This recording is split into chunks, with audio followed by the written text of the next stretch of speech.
আশুগঞ্জের গুলচক্কর থেকে সৈয়দ নজরুল ইসলাম সেতু পেরিয়ে প্রায় ভৈরব পর্যন্ত দীর্ঘ যানজট এখন নিত্যদিনের চিত্রে পরিণত হয়েছে।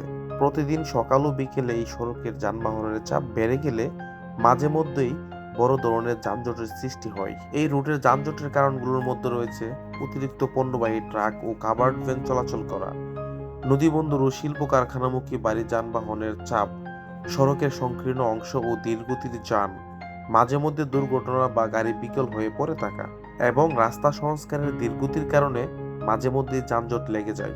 আশুগঞ্জ নদীবন্দর ও শিল্প এলাকা হওয়ায় প্রতিদিন শত শত ট্রাক এই পথে যাতায়াত করে, ফলে সেতু এলাকায় গাড়ির চাপ সামলানো কঠিন হয়ে পড়ে। এই দীর্ঘ যানজটের কারণে রোগী পরিবহনে বিলম্ব ঘটে, মাঝে মধ্যে রাস্তার মধ্যে রোগী মারা যাওয়ার ঘটনাও ঘটে থাকে। তাছাড়া ব্যবসায়ীদের পণ্য সরবরাহে ক্ষতি হচ্ছে।